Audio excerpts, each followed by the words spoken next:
Students, आज के lecture में हम डिस्कस करेंगे section 42 of the industrial relation code that is related to the voluntary reference of industrial disputes to the arbitration. Let's we start it from the introduction. Students, industrial relation code 2020 एक comprehensive labour law है जो कि workers and employer के बीच के relation को regulate करता है. इसका मेन मकसद, मेन एम जो है वो है कि इंडस्ट्रियल डिस्प्यूट को फास्टली, पीस एंड जस्टिस के साथ सोल्व किया जा सके. इस कोड का सेक्शन 42 जो है वो एक alternative dispute resolution mechanism provide करता है जिससे वॉलंटरी आर्बिट्रेशन भी कहा जाता है. ये एक ऐसा सिस्टम है जिसमें एम्प्लॉयर और वर्कर अपनी मर्जी से एक रिटन कॉम्प्रोमाइज एग्रीमेंट के थ्रू डिस्प्यूट को आर्बिट्रेटर के पास भेज सकते हैं बिना किसी ट्राइब्यूनल एंड कोर्ट को अप्रोच करे हुए. Students, now let's we see the concept and procedure under section 42. First point is concept of voluntary arbitration. मतलब जब कोई इंडस्ट्रियल डिस्प्यूट सामने आता है जहाँ डिस्प्यूट होने के चांसेस बनते हैं तो एम्प्लॉयर एंड वर्कर्स अपने डिस्प्यूट को रिटन एग्रीमेंट के थ्रू से आर्बिट्रेशन के पास भेज सकते हैं. ये पूरी तरह वॉलंटरी होता है, मीन्स दोनों साइड का एग्री होना जरूरी है. मतलब इस एग्रीमेंट के ऊपर दोनों पार्टी की सहमति होती है कि हाँ, इस डिस्प्यूट को आर्बिट्रेशन के पास भेजा जाए. Next point is selection of arbitrator and umpire system. मतलब एग्रीमेंट में आर्बिट्रेटर्स के नाम स्पेसिफाइड होने चाहिए. अगर आर्बिट्रेटर्स इवन नंबर में हो, जैसे कि दो नंबर्स हैं, तो एग्रीमेंट में एक एम्पायर का होना भी बहुत जरूरी है. अगर आर्बिट्रेटर का डिसीजन डिवाइडेड हो तो एम्पायर का अवॉर्ड ही फाइनल आर्बिट्रेशन अवॉर्ड माना जाता है. मीन्स अगर किसी चीज़ या इशू पर दोनों पार्टीज का जो डिसीजन है वो इक्वल वोट के साथ आ रहा है तो ऐसे में डिसाइड करना मुश्किल हो जाता है कि कौन सी पार्टीज का डिसीजन माना जाए, वैलिड हो. तो ऐसे केस में एम्पायर को अपॉइंट करा जाता है. जिस सोल्यूशन को एम्पायर सपोर्ट करता है वो ही फाइनल आर्बिट्रेशन का डिसीजन माना जाता है. Next point is format of agreement and signatures. मतलब आर्बिट्रेशन एग्रीमेंट एक प्रिस्क्राइब फॉर्मेट में होना चाहिए एंड पार्टीज के थ्रू सही तरीके से साइन किया जाना भी चाहिए. Next is informing the government. मतलब एग्रीमेंट की एक copy appropriate government and conciliation officer को भेजना जरूरी होता है क्योंकि इसका मेन पर्पस जो है वो यह है कि सरकार को आर्बिट्रेशन के प्रोसेस के बारे में पूरी जानकारी मिल सके. जब सरकार को इस प्रोसेस की पूरी नॉलेज होती है तो वो इस पर नज़र रख सकते हैं और ज़रूरत पड़ने पर मॉनिटरिंग भी कर सकती हैं. इससे पूरी प्रोसेस में ट्रांसपेरेंसी बनी रहती है एंड दोनों पार्टीज के इंटरेस्ट प्रोटेक्टेड रहते हैं. Next is government notification and representation. Means जब सरकार को लगता है कि जिस एग्रीमेंट के अंडर आर्बिट्रेशन हो रहा है उसमें वर्कर्स एंड एम्प्लॉयर्स दोनों की मेजॉरिटी रिप्रेजेंटेशन अवेलेबल है तो सरकार एक ऑफिशियल नोटिफिकेशन इशू कर सकती है. अब हम देखते हैं कि इस नोटिफिकेशन का क्या इफेक्ट होगा. मीन्स जो नोटिफिकेशन गवर्नमेंट इशू करती है उसका क्या इफेक्ट होने वाला है. जब ये नोटिफिकेशन इशू होती है तब सिर्फ एग्रीमेंट को पार्टीज ही नहीं, मतलब जिन पार्टीज के बीच एग्रीमेंट हुआ है सिर्फ वो पार्टीज ही नहीं बल्कि वो सारे वर्कर्स एंड एम्प्लॉयर्स जो डिस्प्यूट से इफेक्टेड हुए हैं उनको भी आर्बिट्रेटर के सामने अपनी जो साइड्स है, अपना जो पक्ष है वो रखने का चांस मिलता है. मतलब opportunity to be hear of every person. इसका मेन पर्पस ये है कि हर इफेक्टेड पर्सन को फेयर रिप्रेजेंटेशन मिले एंड आर्बिट्रेशन का डिसीजन इंडस्ट्री के सभी इफेक्टेड लोगों के लिए जस्ट एंड बाइंडिंग हो. फ्रेंड्स, अब हम देखते हैं कि रिप्रेजेंटेशन के क्या रूल्स हैं. ये part industrial dispute central rules 1957 से रिलेटेड है जहां ये बताया गया है कि डिस्प्यूट में वर्कर्स का रिप्रेजेंटेशन कैसे होता है. जहां पर दो सिचुएशंस होती है. First is collective dispute and second is individual dispute. Means in दोनों डिस्प्यूट्स में वर्कर का क्या रिप्रेजेंटेशन होगा एंड कैसे होगा. फर्स्ट हम बात करते हैं कलेक्टिव डिस्प्यूट में वर्कर की रिप्रेजेंटेशन की.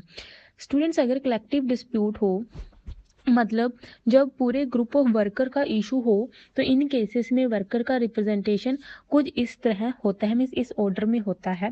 पहले प्रेफरेंस नेगोशिएटिंग जो यूनियन होती है जहाँ पे नेगोशिएटिंग काउंसिल होती है उसको प्रेफरेंस दी जाती है. आ वर्कर के डिस्प्यूट को रिप्रेजेंट करो।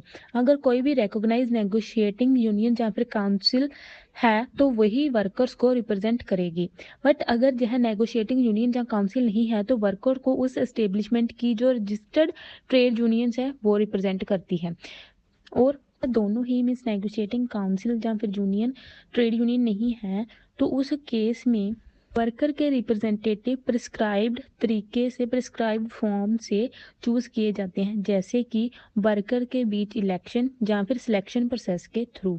अब सेकंड सिचुएशन आती है वो है इंडिविजुअल डिस्प्यूट में रिप्रेजेंटेशन। मीन्स जब डिस्प्यूट इंडिविजुअल वर्कर का हो, जैसे कि टर्मिनेशन, डिसमिसल, डिस्चार्ज या फिर रिट्रेचमेंट का केस, तो वर्कर खुद अपना केस रिप्रेजेंट कर सकते हैं या अपने ऑथराइज्ड रिप्रेजेंटेटिव जैसे कि ट्रेड यूनियन ऑफिशियल या फिर लीगल प्रैक्टिशनर के थ्रू भी अपना इशू सामने रख सकते हैं आर्बिट्रेशन के। स्टूडेंट्स, इन दोनों रूल्स का जो मेन पर्पस है वो ये है कि हर वर्कर को अपने डिस्प्यूट में फेयर एंड प्रॉपर रिप्रेजेंटेशन मिल सके। अब हम बात करते हैं अवार्ड सबमिशन की। आर्बिट्रेटर या आर्बिट्रेटर्स अपने इन्वेस्टिगेशन के बाद साइन अवार्ड एप्रोप्रिएट गवर्नमेंट को सबमिट करते हैं। मीन्स जो आर्बिट्रेटर्स ने अपना डिसीजन दिया वो अपने साइन के अंडर गवर्नमेंट को सबमिट कर देते हैं, गवर्नमेंट के पास भेज देते हैं।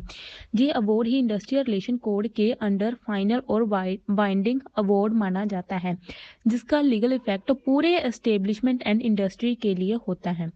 नेक्स्ट इज स्ट्राइक, लॉकआउट पर रोक या फिर special statutory arbitration. Strike and lockout पर बैन लगा देना या फिर उनके रिगार्डिंग कोई स्पेशल स्टैट्यूटरी आर्बिट्रेशंस। अगर सरकार ने नोटिफिकेशन इशू किया हो तो वो ऑनगोइंग स्ट्राइक या लॉकआउट को रोक सकती हैं, सो दैट कि जब आर्बिट्रेशन प्रोसेस चल रहा है उस टाइम में इंडस्ट्रियल पीस बना रहे। मतलब जो इंडस्ट्री है ये सुख शांति बनी रहे, कोई भी लड़ाई झगड़ा ना हो जब आर्बिट्रेशन प्रोसेस चल रहा है। Next is arbitration and conciliation act का एप्लीकेबल ना होना। सेक्शन 42 कहता है कि इस प्रोसेस पर आर्बिट्रेशन एंड कंसिलेशन एक्ट 1996 का कोई भी प्रोविजन लागू नहीं होता। मतलब आर्बिट्रेशन सिर्फ इंडस्ट्रियल रिलेशन कोड के रूल्स के अंडर ही होगा। ये प्रोसेस को स्पेशल स्टैट्यूटरी आर्बिट्रेशन का स्टेटस देता है, जो कि नॉर्मल कमर्शियल आर्बिट्रेशन से थोड़ा अलग होता है। तो स्टूडेंट, ये था section overall concept of the section 42 कि अगर किसी वर्कर्स एंड एम्प्लॉयर्स के बीच में डिस्प्यूट्स होता है तो वो कैसे अपने डिस्प्यूट को आर्बिट्रेशन के सामने रख सकते हैं, अपने डिस्प्यूट को सॉर्ट आउट कर सकते हैं। स्टूडेंट्स, अब आपकी स्क्रीन पर जो हमने ऊपर प्रोसीजर डिस्कस करा है उसका step by step revision note provide करा है मैंने आपके लिए, सो दैट आपके डाउट्स क्लियर हो जाएं। ये स्टेप बाय स्टेप आर्बिट्रेशन का फ्लो है from dispute formation to final award. Means dispute कैसे फॉर्म होता है वहाँ से लेकर आखिरी तक कि उस डिस्प्यूट के रिगार्डिंग क्या डिसीजन होता है, अवार्ड होता है, वहाँ तक। तो स्टूडेंट, अभी आपकी स्क्रीन पर जो भी पिक्चर है इसमें स्टेप बाय स्टेप बताया गया है कि कैसे डिस्प्यूट फाइल होता है, एग्रीमेंट होता है। तो आप अच्छे से देख लो, तो आपके सारे डाउट्स क्लियर हो जाएंगे। इन शॉर्ट एक छोटी सी क्विक रिवीजन करवा देती हूँ, चलो जल्दी जल्दी करते हैं। इंडस्ट्रियल डिस्प्यूट के केस में सबसे पहले डिस्प्यूट एग्जिस्ट करता है जहाँ एक्सपेक्टेड होता है बिटवीन एम्प्लॉयर एंड वर्कर्स। दोनों पार्टीज रिटर्न आर्बिट्रेशन एग्रीमेंट बनाते हैं जिसमें आर्बिट्रेशन का scope and terms clearly mention होते हैं।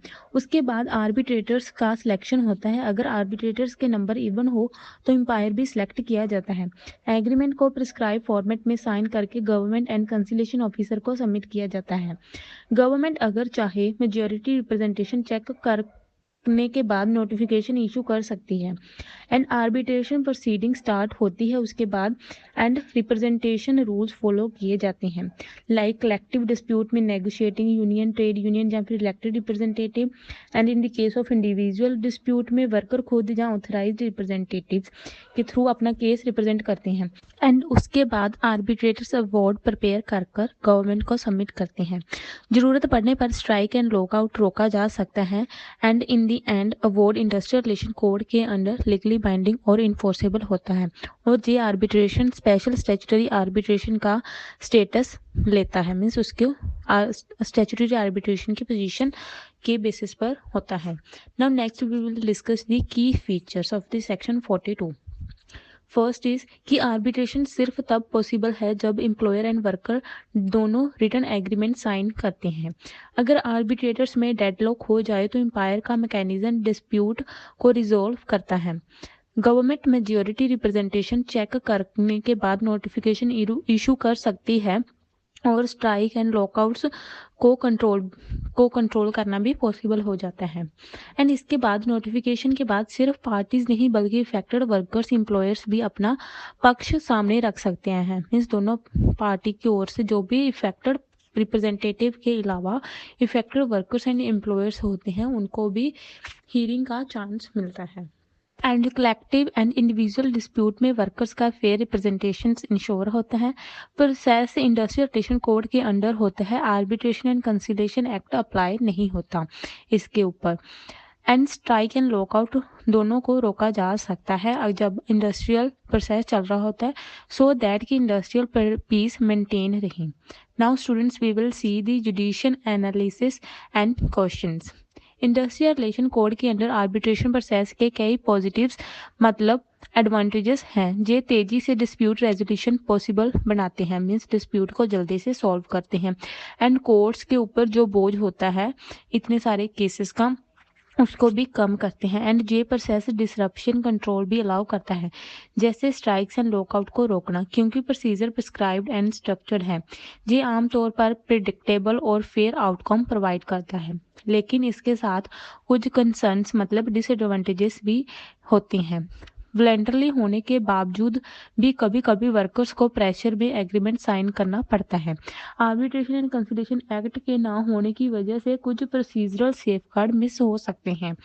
अवॉर्ड इन्फोर्सेबिलिटी पर क्लैरिटी कम है। एंड रिप्रेजेंटेशन की प्रैक्टिकलिटी लार्जली यूनियंस के प्रेजेंस पर डिपेंड करती है।